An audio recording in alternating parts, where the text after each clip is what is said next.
Good morning, everybody. I have posted a question on the screen. Please type into the chat. What are you finding most challenging about, first of all, finding your ideal customers? Secondly, engaging their attention. So if there's crickets on your social media platforms, you're not engaging their attention. And then converting them to customers. Give me some idea about what you're struggling with, because that's what I use to plan future workshops so that I can help you answer your questions. Go ahead and post questions and comments all the way through, because what I don't get to deal with in this training, I will definitely review and comment on, give you answers on, or suggestions when I send you the replay link. This series of workshops has been motivated and inspired by eXp Realty South Africa. And although I am focusing on the real estate professionals, what I share is very much related to all kinds of businesses, because marketing is marketing, folks. And I give lots of real estate examples in this workshop, but you are welcome to ask, and I will help wherever I can. But don't for 1 minute think, because I'm focusing on real estate, it doesn't apply to you. But thank you to eXp for making this possible. I think Amanda is joining us today. I am loving these workshops, and certainly by the amount of people who've registered for these workshops, they are proving useful. So thank you for spending time with me, and I'm hoping I can help you invigorate your marketing here today. My mission, for those of you who don't know me, is marketing made simple as ABC. I try to avoid geek speak. I don't use fancy tech. So for those of you who are tech overwhelmed, this is not going to happen here. I make the concepts of marketing after 35 years in this field as simple as I possibly can. And I have a pretty unique approach to combining many, many years experience with modern marketing, bringing social media and everything into your sales funnel. So what I do is help people implement a very simple sales funnel. At the top, we attract ideal customers. In the middle, we build relationships with them. We build their trust by various means. And of course, down at the bottom of your funnel, you convert customers. There are little tweaks in processes, in the way you present your offers, etc., that make or break conversion rate. So that is really what I focus on. I am a marketing coach, and my passion is to show you how. So let's kick off with where we are today. This is what I coach people about. The marketing journey. These are all markers as to where I offer specific services. So I do workshops, I do online courses, and I do one-on-one coaching. Anything you are stuck with that I'm not dealing with in the series of workshops fast enough, or something that you know is holding back your marketing, you're welcome to engage directly. We were doing a lot of work in this part in the last few workshops, which is building trust, building your relationships, building your list, building your marketing foundation, everything that goes into building. And to get your trust and to prove to you that I am your trusted source, we started somewhere in the middle. But now I've brought you back here, and we certainly haven't got as many people on this workshop as we have had in the email marketing workshops. And that is concerning to me, because this part of your marketing strategy is absolutely critical to your success rate. If you are not clear on who your ideal customer is and what this part of your marketing is about, you're going to struggle. Let's get clear about who you're selling to. And I'm going to deal with 3 aspects today. What is an ideal customer? Why do you need this? And how do you get clarity about who your ideal customer is? My ideal customers are business owners, life coaches, accountants, startups, and real estate professionals. Those different types of ideal customer each have their own ideal customer avatar. And I'm going to explain to you in this training why. Now, many of you agree or don't agree that these are your ideal customers, correct? Sellers, buyers, landlords, and tenants. Is that it? And for people who are in other businesses who are not real estate agents, type in for me who you are targeting as ideal customers. Just a few, so that I can get the gist of whether you are on top of identifying ideal customers or need some further guidance. You've got to get clear about your niche. In this current digital marketing environment, and I'm going to demonstrate that more and more, you have to narrow down to a niche. You might be suddenly going, that's quite interesting. Here is now another niche I didn't think about. Because when you target to a niche and get to know that niche, their challenges are different. So guys, the disclaimer is it's not a one size fits all. So you cannot do one ideal customer avatar and think, tick, the job is done. You need to do an ideal customer avatar for every single niche. And here is why. The internet enables easy access to information. And what does that mean? Customers have more and more choices all the time. What does that mean? They can exit at any time. So unless you are dealing and talking specifically to a niche that they can go, hey, they're talking to me, they can exit. And that is what happens with your content. That is what happens with unsubscribes on your email marketing, etc., etc. You are not talking directly into an ideal customer's pain points, their needs, their wants, their desires. So I hope that really has made a very significant point to you. So what is an ideal customer? Most of you, I hope, are familiar with the avatar, and some of you might think it's a real person. An ideal customer avatar or a buyer persona is a fictional character that is used to understand the needs, values, aspiration, abilities, and what people forget, limitations, the traits of a niche market that helps you focus your effort on getting better results. Fictional, it's everything you love about a customer in one bucket. We don't have perfect customers. None of us do. We wish we did. Pick all the fruit from an ideal customer tree and put them in one bowl. That is what your buyer persona or your ideal customer avatar is. But why do you need this? Just a little bit of strategy background based on the 7 Ps of marketing.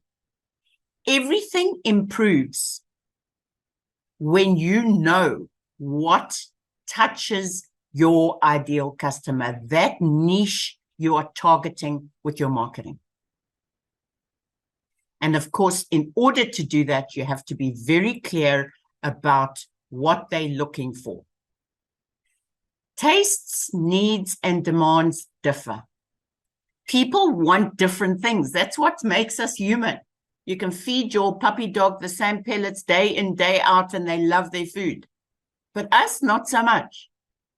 And prices differ for different reasons. We all look at the same stars, but we see such different things. And different is good, but you need to know what makes people different and how you can leverage that difference to convert your business. My favorite right marketing list. You need buyer personas because you have to get this right. You have to be successful at putting the right content in front of the right customer in the right format, at the right time, in the right place. Is there something missing in that formula? The right content for the right customer. So that means The right customer is that niche that you are targeting. We don't spray and pray anymore. That's a complete waste of your marketing budget and your effort. And the right format. Do you know what's the right format? How does your ideal customer want to consume your message? And when is the right time to talk to them? And where are they hanging out? Why do we need a buyer persona? Let's go deep into some of the questions, because you need to know what they are looking for, what they prefer. Once you know, you can talk about the results they want. You can articulate their challenges and struggles and show you understand and that you are the one who can make it better. Very important point here. Once you know what they're looking for, you can position yourself as the one that's going to help. And as I've just alluded to, the right place. Where do you go to get their attention? How do you tailor your social content to get their attention? You use their words and phrases. Where do you go to learn their words and phrases? When you know them, you know which images to use. I've mentioned this a couple of times in previous workshops. Images must depict your ideal customer so that they can relate and connect. If you're dealing with young millennials, show young millennials. If you're dealing with baby boomers, show baby boomers. Personalizing emails. You cannot email blast your entire list with exactly the same email, but you can use the same email and just tweak your subject line and your snippet intro paragraph in your email and go, hey, I'm talking to you. Suddenly it changes their perspective and how they read the mail. You learn what critical info to look out for. You start looking at groups and conversations and your competitor pages with a different set of spectacles. Suddenly you look, what's hidden? What are they actually asking? What are they actually wanting? How are they not being served and helped? These are all things that help you do a better marketing job. And the best part is you make better informed decisions. Instead of suddenly leaping off to TikTok because everyone's telling you to be in TikTok, suddenly you go, actually, this niche I'm talking to is not hanging out on TikTok. I'm wasting my time there. Or putting ad budgets into running ads on social media. Do people know you well enough, trust you well enough to actually pay attention to your ad? If you haven't built up a reputation, you haven't got a reputation for people to see on your social media, on a website, maybe sending people emails, your ads are not going to get the conversion rate if you're trying to sell. It helps inform your decisions and where to spend your time and money. And once you know who they are, what they're looking for, where they are, what message, you can help them choose you. Your job is to take people from Pain Island to Pleasure Island. Your marketing communication is to help them feel what the transformation will be. When you sell into emotions because you understand what they're struggling with, what they desire, your content takes on a completely new angle. Was that a light bulb moment? I'm hoping why you need this is much clearer now, and you are going to seriously giving attention to who you are talking to, why you are talking to them, and how do you learn more about them? That's possibly the next question on your mind. What do you need to know about an ideal customer? So here's an image I found that I really like, and at a glance could be totally overwhelming when you look at it and go, oh my goodness, how am I supposed to learn all this about one niche? But you actually do. And you know what? When you get into this, it's like getting to know a best friend. It's not time consuming because you start seeing how it invigorates your marketing. Suddenly your communication, the way you show up, everything takes on a new angle. daily routines. That's absolutely critical for, are people listening to you or are they busy? When should you be putting content in front of them? Generally not when they're driving in traffic. You're adding to the people on the cell phones. What are their pain points? What are they actually struggling with? What are they terrified of? What are their fears? Language used, folks, when you start using people's language back to them. So we don't use geek speak. The reason I'm asking you for comments in this workshop is so that I can go and copy and paste them back at you. Because if I go and, for example, say, I could be posting to Mercy and as my ideal customer niche, and she would be an example of my ideal customer, and I could be saying, are you struggling with educating and informing buyers about why they need pre-approval before they come to view? And Mercy's going to go, oh my gosh, she's answering exactly that question I want answered. Do you see that, folks? So you use their language exactly back to them to make your point. Comes to keywords and phrases, I just want to quickly add there's a very interesting trend with keywords. You have to use the keywords that helps search. Hashtags are an additional term now. The algorithms are getting so clever, they are picking up the keywords in your copy. Name your images with keywords. Use keywords in your captions. The algorithms are looking for those keywords to show your content to the right people. Who influences your ideal customer? Who are they listening to? Is it mom or dad? Is it the doctor's son? Is it people on their social media? Is it Google? Who are they listening to? Because you need to be influencing that listening as well. What influences their purchase decisions? I'm going to show you just now how where they are in their lives has huge impact on their purchase decision. Reading and social media habits. In the last email marketing workshops, I showed you how going to the magazines they read, looking at the front cover and grabbing some of those headlines on the front cover of the magazine that have been written by qualified journalists to get people to buy the magazine and open the magazine are great tips for content for you to use for headlines, for captions. And what do people aspire to? So there's lots there to look at, and how do you go about it? I am going to email you my Marketing Made Simple worksheet to help you identify an ideal customer. So you are going to write, give your ideal customer a fictional name. So, for example, mine could be Mercy, and my niche could be a real estate agent.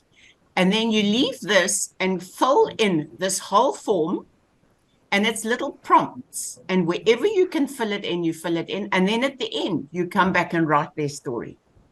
So Mercy is a real estate agent struggling with communicating with buyers, wada. She is a working mother, spends the mornings doing her job, in the afternoon with children, etc., etc. So you highlight all the things that are going to influence how you market to these people. And at the end, you've got your challenges and pain points you're addressing, what they want and what they're looking for. And then you're going to work out some kind of an irresistible promise that appeals to that niche that you can use as a caption in your emails, your social media content, and so on. You need to be clear on demographics. These are generally straightforward, and everyone finds demographics very easy. Employment is, are they fully employed, self-employed, consulting, working from home? All those kind of things matter. What industry are they in? Are they in an industry that's struggling, industry that's successful? Marital status, we deal more with that in psychographics and behaviors. But behaviors is what they do, where they spend their time. I've mentioned to you doing social media content at the right time. What is their relationship, their family cycle? What is their digital behavior? How do they buy? Are they buying credit card? Do they take trials? Do they want to meet you in person rather than online? Brand loyalty has become a very interesting thing since COVID. People have changed brand loyalty because of affordability. And since COVID, brands are expected to be much more socially responsible. And if you're not showing up that way, the millennials and the Gen Zs are moving entertainment activities. You need to do all these things because this part, activities, interests, and what entertains them is lead into the type of content you can relate to them on. Social media content is social. So when you can relate to them on a social level, you can connect with them and get their attention. Psychographics. This is the difficult part of an ideal customer avatar. This is why they do stuff. It's concerned with deep-seated personality issues, goals, fears, attitudes, beliefs, their value system. And by the way, here you need to unpack your value system, because if you don't know what your values are, how do you relate and attract people with the same values? We need to work with people who have a similar value system. That is where bonding and trust and things happen. So here's some examples. People procrastinate but complain about time. So how do you deal with that? And it is a very deep-seated psychographic. People believe money doesn't grow on trees. They enjoy going online in the evenings. Why? Because they want to spend family time. People love to entertain. Why? Is it for ego or is it for the enjoyment? Is it for the pleasure? Favor quality over economy. So the other angle I've just mentioned is favor economy over brand loyalty. You save them time, you save them money. A lot of people don't realize that time is actually more valuable than money. You cannot replace time, but you can make money. Are they a Scrooge? Are they fearful of everything, being ripped off? Do they believe everything they Google? That is the most terrifying one for me. People Google and think, oh, Google's just told me to do this. Oh, my goodness. And then they go down a rabbit hole and come to me to fix the stuff that's not working. Look out for this in my next email. You're going to give it a stab.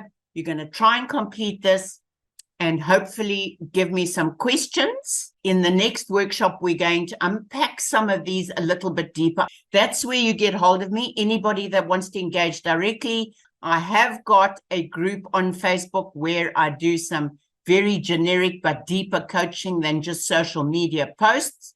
So look for KISS members on Facebook, or email me any questions or join me on your favorite social media platform. Barbara, I love your question. Thank you for that. My next workshop, because I didn't want to overwhelm and go too far today, I'm going to deal with how you actually gather this information I've told you need. And one of the things is definitely surveys. And I'm even going to give you a little survey template for the types of questions you should ask. I don't understand Alida. She might want to pop into discussion and actually unmute. That's not it. There is a wider area to look at. What can you elaborate on that, Alida? I'd love to get into a conversation about the wider area. Are you talking physical area? Or are Hi you... there, Susie. Yes, let's chat. No, it was just in connection with what you were saying when we were looking at the real estate industry, where the sellers, buyers, tenants, landlords were the only people that we should be looking at. Brilliant. So you then like the next slide where I showed all those niches. Yes, that's exactly. Then it showed exactly what and what Corinne was saying as well, like your bond originators. We often only focus on the buyers and sellers, landlords and tenants, but there's actually a much wider aspect you can look at. You can look at your service providers, people that do your COC certificates, people that maybe do home staging. So there's a whole lot of, there's a biggest sphere to look at. I love what you've just raised. Well done. Thank you for that. And it comes to another point of, I don't want to use geek speak, but when you do your marketing communication and work out who you are wanting to reach, there is B2C, which is business to consumer, i.e. you are business to consumer, or B2B, business to business. So B2B would be to your bond originators, your conveyancers, etc. And B2C would be to the actual seller or the buyer. So that strategy is also slightly different, because when you are talking, for example, to a bond originator or a conveyancer to get them to refer leads to you, you need to know who the gatekeeper is, who's the decision maker, who's the person in that organization you have to connect with. So thank you. I love that. You do need to niche down with your offer and your presentation. It takes a bit of work. Mercy, your question is definitely about informing and educating people. So if you were in my content coaching group called Content Marketing Kaizen, where I give you a tip a day to create content, regularly I urge you to educate and inform. I use 3 E's as my easy formula for the type of content you put out there. Educate, entertain, and enrich. You need to spend a lot of time educating your ideal customers about stuff that might be holding them back. So we call it objection handling. What is a possible objection they put in the way? You preempt the objection and you deal with it as an informative educational post. Hi, everyone. I just find that the monthly marketing content calendar really helps. You know, Susie gives great ideas, how the objectives and creativity all sort of tie up together, and it makes it easier to post.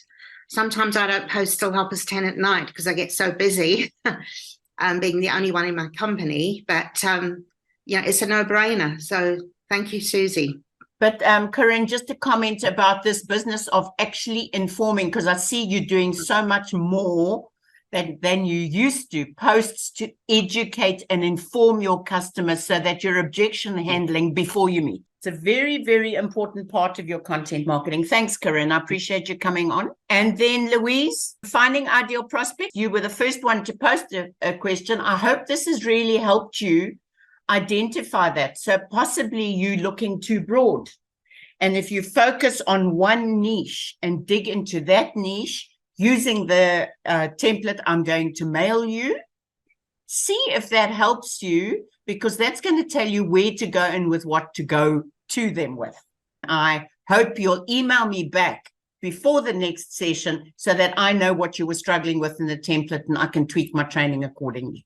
The sessions are every Thursday, Corinne, probably until the first or the second week in December. I think most of you probably work through the holidays because people are house hunting in the holidays, aren't they? I'm not going anywhere. If you want me here to keep you on track and keep you inspired and motivated on Thursdays, I'm happy to do it until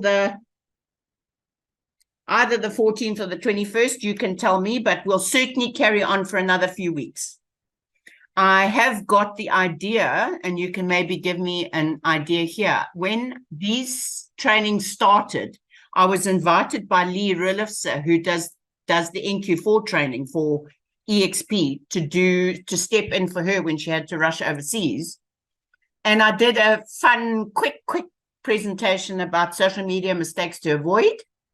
Unfortunately, I was on her Zoom, which wasn't set up to record, and that training was lost. So I'm thinking about redoing that because I got a great response. It was a very quick, easy, marketing made simple, but very actionable one. So I might redo that. Thank you, Suze. We close up. So I've got a vote for that. Corinne, thank you. Thank you. And next week, we'll carry on with ideal customer avatars because I really want you to get into this and realize the value of it. It's Yvonne here. I also asked for that in the beginning because I missed that, and that'll be wonderful. Super. You actually prompted me. I'm talking at a digital marketing conference next week, and I was looking for a presentation to use, and I came across that presentation, and I thought, oh, my goodness. Here's the presentation that wasn't recorded. So I may as well do it again for you because I also enjoyed it. So you can expect that coming up. Somebody says I'm an absolute star. That is so nice. I love it. Thank you for that. As always, I value your time and I appreciate you being here. Have a great week until we meet again. Take care.